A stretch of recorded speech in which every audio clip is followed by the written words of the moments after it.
Kita bahas jelang laga Indonesia Arab nanti malam dan peluang timnas di Piala Dunia 2026 bersama pengamat sepak bola Anton Sanjoyo. Selamat pagi Bung Jaya, apa kabar?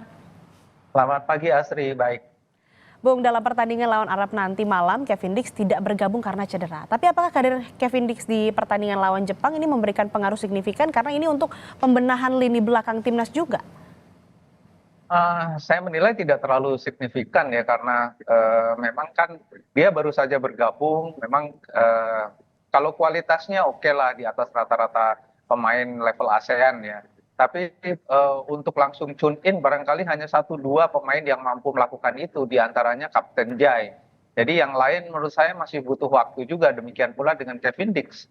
Tapi tanpa kehadiran Kevin Dix, rasanya sih tidak terlalu bermasalah karena Indonesia punya begitu banyak pemain belakang kan. Datengin diaspora kan kebanyakan juga pemain tengah dan belakang. Jadi rasanya sih masih masih ada. Belum lagi ada pemain seperti Muhammad Ferrari juga yang masih bisa ditampilkan, yang jarang sekali tampil. Jadi memang sebetulnya kalau dari sisi kedalaman di lini belakang lebih dari cukup ya. Ada Sandy Walsh juga karena posisi dia dengan Sandy Walsh, Kevin Dix dengan Sandy Walsh itu kurang lebih sama gitu loh. Jadi rasanya tanpa Kevin Dix tidak terlalu banyak masalah lah. Cuma memang yang dihadapi sekarang adalah Arab Saudi yang berbeda dengan Arab Saudi yang dihadapi Indonesia pada pertandingan pertama di kualifikasi Piala Dunia di Riyadh, dan dengan pelatih yang baru, pelatih yang tahu betul bagaimana sebetulnya mengadaptasi dengan sepak bola di Jazirah ya, karena dia pernah pegang Arab Saudi juga, dia pernah membawa dua tim Afrika juara dengan dua negara yang berbeda. Jadi ini memang pelatih yang sangat berpengalaman. Meskipun saya lihat rekamannya dalam pertandingan melawan Australia belum terlalu kelihatan juga sih progresnya gitu, tetapi sudah jauh lebih bagus daripada yang Indonesia lawan pertandingan pertama di Riyadh. Jadi memang harus hati-hati betul melawan Arab Saudi. Karena kan bukan cuma Indonesia saja yang pengen ke Piala Dunia gitu kan, Arab Saudi juga pengen ke Piala Dunia. Ini adalah panggung yang paling sakral ya, mahkotanya para pemain itu ya Piala Dunia. Jadi ya semua pasti akan berjuang habis-habisan. Itu menurut saya tantangan terbesar dari Indonesia saat ini. Oke, ini timnas juga kan menargetkan dapat 3 poin dalam laga melawan Arab Saudi nanti malam. Ini kira-kira bisakah diwujudkan targetnya? Bisa, sepanjang memang strategi Sintayong ini tepat ya. Saya tidak terlalu mampu untuk menebak karena misalnya dalam pertandingan pertama dengan formasi 3-4-2-1 sangat mengejutkan bagi Arab Saudi ya, sampai mereka dalam tanda kutip itu bengong gitu ya dengan strategi Indonesia. Tapi strategi super ofensifnya Sintayong ini butuh ketahanan fisik yang di atas rata-rata juga gitu loh. Nah ini yang tidak terpenuhi ketika masuk babak kedua, mulailah Arab Saudi membangun serangan karena konsentrasi pemain Indonesia sudah sedikit menurun karena kondisi fisiknya juga menurun, karena permainan di babak pertama intensitasnya sangat tinggi. Nah ini yang apakah akan dengan strategi yang sama, tapi saya tidak yakin Sintayong akan menerapkan strategi persis seperti Jepang. Karena Indonesia lebih banyak bertahan dengan 5 pemain belakang, 4 pemain tengah dan 1 pemain depan. Nah ini barangkali akan kembali ke formasi 3-4-2-1 atau formasi yang normal 4-4-2, normal dalam arti balance ya. Nah ini tapi formasi balance ini jarang dipakai, itu masalahnya. Adaptasinya mesti dalam 1-2 hari ini apa mampu, saya tidak terlalu yakin. Jadi saya sih yakin Indonesia akan menggebrak dari awal, mencoba membuat gol cepat di babak pertama, karena Indonesia butuh gol banyak untuk menjaga peluang tampil di Piala Dunia atau paling tidak ke posisi 3 atau 4. Untuk menang harus golnya banyak karena Arab Saudi kemungkinan juga akan melakukan serangan frontal kalau mereka mendapatkan kesempatan yang cukup. Jadi rasanya memang 3 poin sangat mungkin, tetapi dengan sekian banyak kondisi yang harus dipenuhi oleh Jai Itzes dan kawan-kawan. Oke, 3 poin masih sangat mungkin. Dan kalau kita ngomong-ngomong soal menggebrak di awal, jika melihat pertandingan melawan Jepang, ngedrill di awal dipraktikkan pelatih Sintayong dan sempat beberapa kali mengancam gawang Jepang, tapi lengah saat mengantisipasi serangan balik cepat. Apa catatan Anda soal ini?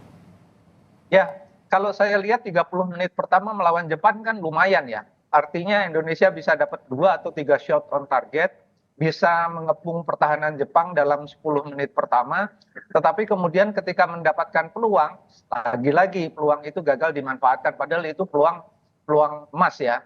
Nah, dalam kondisi seperti itu, down-nya itu cepat banget. Nah, ini yang saya rasa perlu diatasi oleh Sintayong, karena begitu Jepang berhasil menggagalkan serangan dan peluang emas Indonesia, mereka langsung mengambil alih kendali, langsung ball possession-nya lebih dari 70%. Nah, itu kelihatan betul bahwa pemain Indonesia sangat down ketika Oratmangun nggak bisa bikin gol gitu ya. Tapi itu bukan kesalahan Oratmangun juga, dia kan bukan striker, dia pemain sayap yang dipasang striker oleh Sintayong. Jadi memang ini sangat dilematis. Di lini depan persoalannya tetap sama, tidak ada pemain yang klinikal, tidak ada pemain nomor punggung 9 yang benar-benar mematikan, tidak ada dukungan yang cukup dari pemain tengah karena mereka sibuk bertahan setelah dihajar serangan-serangan oleh Jepang. Biasanya sih pemain tengah Indonesia ini sangat sangat bagus ya dalam intercept, dalam melakukan tekanan ke wilayah pertahanan Jepang. Tetapi atau pertahanan lawan, tetapi lawan Jepang memang beda kualitasnya sehingga mereka lebih banyak ada di perimeter pertahanan sendiri. Ini yang barangkali tidak akan terjadi pada pertandingan melawan Arab. Tetapi Arab memang sama Jepang kualitasnya sedikit beda, tapi menurut saya ya harus hati-hati karena ini tim yang sama sekali berbeda dengan pertandingan pertama di Riyadh. Oke, artinya Anda ingin mengatakan bahwa lini depan Indonesia ini belum punya finisher yang mumpuni?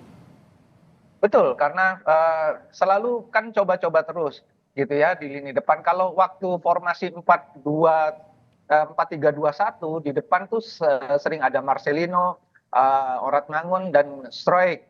Tapi kemarin Struijk sedikit ditarik ke belakang ditaruh di sisi sayap padahal itu adalah posisinya Oratmangun yang ditaruh di posisi nomor 9. Nah, ini yang kemudian memang ada sedikit miskomunikasi ya menurut saya ketika masuk ke pertahanan lawan itu pergerakan sebetulnya Struijk itu memang kalau datang dari lini kedua lebih bagus, tapi dia bukan pemain yang berasal dari sayap, dia harus ada di sisi poros gitu loh. Nah, karena saya ingat betul ketika dia membuat gol cantik sekali melawan Jordania di U23, dia datang dari sisi poros dari lini kedua mengejutkan pemain bertahan lawan dan dia melakukan soloran dan tendangan yang sangat bagus ya. Harusnya dia tetap di posisi yang kalau nggak posisi nomor 8 di belakang nomor 9. Tapi bukan di sayap. Sayap tetap harus Oratmangun kalau menurut hemat saya karena Oratmangun kan bagus sekali kalau tampil di kiri gitu loh. Nah, ini menurut saya Sintayong pasti udah tahu lah. Jadi saya harap sih dia tidak coba-coba lagi dengan formasi karena dia sebetulnya udah punya formasi yang firm sih dengan 3-4-2-1. Tapi harusnya sih melawan Arab dia bisa lakukan itu dan menggebrak lagi seperti Arab masih dipegang oleh Mancini. Baik, jadi apa yang harus diwaspadai oleh timnas dari permainan timnas Arab Saudi? Karena kalau kita lihat dari postur pemainnya ini punya postur yang ideal begitu. Ya kalau soal postur sekarang rada imbang ya, pemain-pemain diaspora juga kan cukup ideal kecuali beberapa orang saja. Tapi memang pemain-pemain Arab Saudi ini biasa bermain di suhu yang tidak terlalu bersahabat bagi kebanyakan orang Eropa gitu loh. Jadi ini sedikit keunggulan lah buat mereka. Kalau lapangannya tidak terlalu bagus seperti kemarin, seperti yang dikeluhkan Jepang, dua-duanya sih rugi menurut saya. Tapi Indonesia yang punya gaya permainan seperti Sintayong yang frontal menyerang dengan umpan-umpan pendek, kemudian juga dengan pergerakan pendek-pendek itu agak menyulitkan juga dengan lapangan yang seperti ini gitu ya, seperti di GBK. Tapi mudah-mudahan sih itu tidak terlalu berpengaruh karena menurut saya mereka kan latihan terus di situ dalam beberapa hari terakhir, jadi sudah bisa beradaptasi lah. Jadi Arab Saudi ini memang punya keunggulan fisik karena mereka menurut saya quote unquote jauh lebih kuat ya dalam arti mereka itu lebih bertipe fighter dan tidak seperti Bahrain lah. Mereka betul-betul pejuang, nggak ada drama-drama yang kayak Bahrain. Jadi menurut saya harusnya pertandingan ini sih rame ya, seru. Baik, Bung. Terakhir, prediksi skor nanti malam berapa? Agak sulit, tapi dugaan saya sih Indonesia bisa unggul lah 1-0 atau 2-1. Oke, kita tunggu bagaimana pertandingan nanti malam dan kita harapkan juga seluruh pemain timnas ini bisa bermain dengan maksimal. Terima kasih Bung Anton Sanjaya telah bergabung bersama kami di Sapa Indonesia Pagi. Sehat selalu. Sama-sama, terima kasih.